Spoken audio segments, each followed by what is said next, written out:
तमाम जानकारी देने के लिए अब आगे बढ़ते हैं और अब रुख करेंगे आजम खान से जुड़ी बड़ी खबर सामने आ रही है। आजम खान के अलग अलग ठिकानों पर आज बड़ी रेड हुई है, जिसमें आपको बता दें कि रामपुर के जो अलग अलग ठिकाने हैं वहां पर भी ईडी की टीम पहुंची थी और वहां पर भी छापेमारी हुई। दिल्ली और सहारनपुर में 10 जगह छापेमारी हुई है।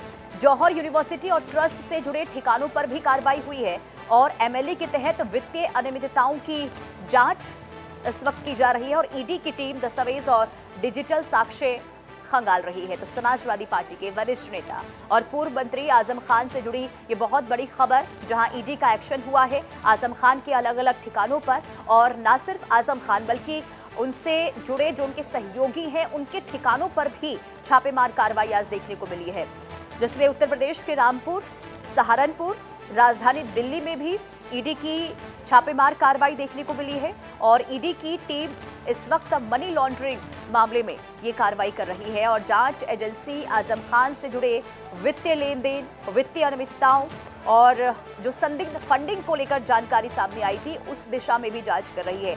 खास तौर पर मौलाना मोहम्मद अली जौहर यूनिवर्सिटी और जौहर ट्रस्ट से जुड़े परिसरों पर भी जांच इस वक्त चल रही है। टीमों द्वारा दस्तावेजों और जो डिजिटल साक्ष्य हैं उसे भी खंगाला जा रहा है और ये जो रेड है सुबह से चल रही है। यूपी की सियासत में अब इसके बाद हलचल और फिलहाल ईडी की छापेमारी जारी है और जांच से जुड़े नए अपडेट का भी इंतजार हो रहा है। तो ये बड़ी खबर आजम खान से जुड़ी हुई, आजम खान के अलग अलग ठिकानों पर ईडी की ये बहुत बड़ी कार्रवाई, क्योंकि दिल्ली से लेकर रामपुर, सहारनपुर समेत 10 जगहों पर छापेमार कार्रवाई आज हुई है। इस पूरे मामले को लेकर आजम खान की पत्नी से इंडिया न्यूज ने खास बातचीत की है। उनका क्या कहना है आपको सुनवाते हैं। इस वक्त देश और दुनिया में सबसे ज्यादा अगर चर्चा किसी चीज की है तो उसका नाम है जौहर यूनिवर्सिटी। जौहर यूनिवर्सिटी समाजवादी पार्टी के सीनियर लीडर मोहम्मद आजम खान साहब का ड्रीम प्रोजेक्ट है, वो उनका सपना था और उस सपने के बाद उन्होंने उसको जिस संघर्ष के साथ हकीकत में बदला और जिस तरह से अगर शिवपाल सिंह यादव की बात माने तो उन्होंने जगह जगह भीख जैसी मांगी लोगों से, उस पैसे को इकट्ठा करने के बाद उन इमारतों को इमारत का रूप दिया और ख़ुद तपती धूप में अपने सर पर पल्ला रखकर, टोकरा रखकर उसमें ईंटों को ढोया और उन ईंटों को एक इमारत के रूप में तब्दील किया। आज उसी पर सब चीज़ों की चर्चा करने के लिए इस वक्त मेरे साथ डॉक्टर तंजीम फातिमा, जो कि पूर्व राज्यसभा सांसद और पूर्व विधायक भी हैं और इस वक्त मेरे साथ मौजूद हैं। मैं ये जानूंगा कि जिस तरह से मोहम्मद आजम खान साहब ने अपने सर पर टोकरा रखकर तपती धूप में जिन ईंटों को चुना, जिन ईंटों से आज उन इमारतों को बनाया और वो इमारतें आज उन बच्चों के लिए, उनके लिए जो मासूम बच्चे, जो बहुत ही गरीब तबके के लोग आज यूनिवर्सिटी का सपना देखने के बाद उसमें पढ़ रहे हैं, तो उनके सपने को साकार करने वाले मोहम्मद आजम खान साहब उनकी उस विरासत को इस वक्त संभाल रही हैं उनकी बेगम साहिबा डॉक्टर तंजीम फातिमा। उन्हीं से मैं इस टाइम रूबरू हूँ और मैं उनसे कुछ ऐसे सवाल करूँगा जो कि अभी तक मीडिया में नहीं आए हैं और जो सवाल थे जो लोगों के, उनको हम जानने की जब कोशिश करेंगे तो पाएंगे कि आज बड़ी बेबाकी के साथ आप इस इंटरव्यू को देखने के बाद उन सवालों के जवाब सुन लेंगे जो कि आप जानना चाहते हैं। सबसे पहले मैं नाम में करेक्शन करूं, मेरा नाम है तंजीम फातिमा। तंजीम नहीं है, वो हमेशा से तंजीम ही रहा, नहीं तंजीम है। जी जी, TAZEEN। तंजीम फातिमा। अच्छा मैम, सबसे पहले स्वागत है चैनल पे। कैसी हैं आप, अपना मिजाज बताएं। जी मैं ठीक हूँ माशाल्लाह, बिल्कुल।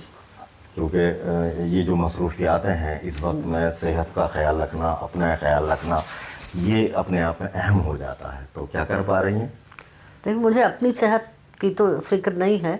मुझे जो जेल में बंद हैं मेरे शौहर आज़म खान साहब और मेरा बेटा जो है अब्दुल्ला आज़म, उनकी सेहत की ज़्यादा फिक्र है, क्योंकि उन्हें ज़मीन पर सुलाया जाता है। उन्हें अच्छी, जैसा कि आपको मालूम है, उनकी तबीयत पहले से ही ठीक नहीं थी, उन्हें अच्छी मेडिकल फैसिलिटी नहीं मिल पा रही है।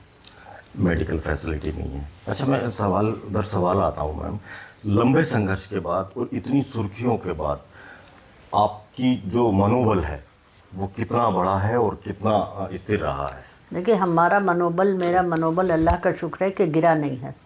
मेरा मनोबल अभी भी बहुत मजबूत है और हर तरह की समस्याओं से एक तरह से जूझने के बाद भी मैं पूरी तरह से मेरा मनोबल टूटा नहीं है।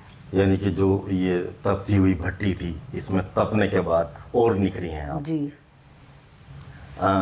आज के समय की अगर मैं बात करूं तो पहले के मुकाबले आज आपको वक्त कठिन लगता है या कुछ आसान कुछ हुआ है?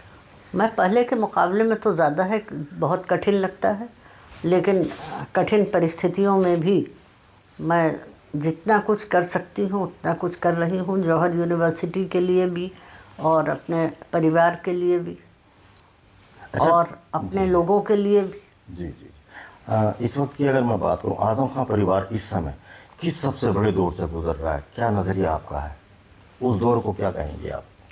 जाहिर है हमारे लिए मुश्किलों का एक दौर है, जबकि हम सभी मुकदमों में हम सब बेगुनाह हैं और बेगुनाहों पे झूठे मुकदमे लगाकर ज़बरदस्ती कैद कर दिया गया है।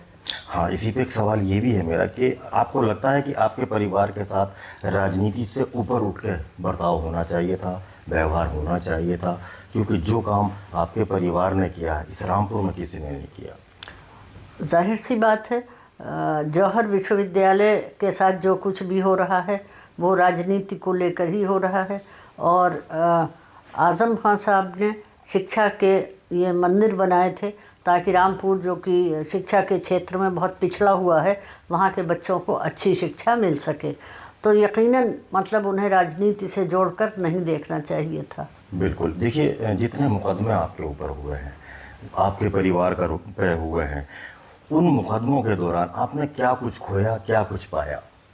जो मुकदमात रहे उनकी मुश्किलों में कुछ ऐसा भी जो अच्छा छूटा हो और कुछ ऐसा जो अच्छा पाया हो या इससे तजुर्बा मिला हो? देखिए, अच्छा तो बहुत कुछ पाया, तजुर्बा भी बहुत कुछ मिला। बहुत से ऐसे लोग जो कि उस हर वक्त हमारे ड्राइंग रूम में बैठे रहते थे, वो ऐसे वक्त में, परेशानी के वक्त में छोड़कर चले गए। तो तजुर्बा ये हुआ कि यकीन बस चंद लोगों पर ही करना चाहिए, बाकी लोगों पर यकीन नहीं करना चाहिए। नहीं करना चाहिए। और चलिए आगे बढ़ते, बात अब पाकिस्तान की करेंगे।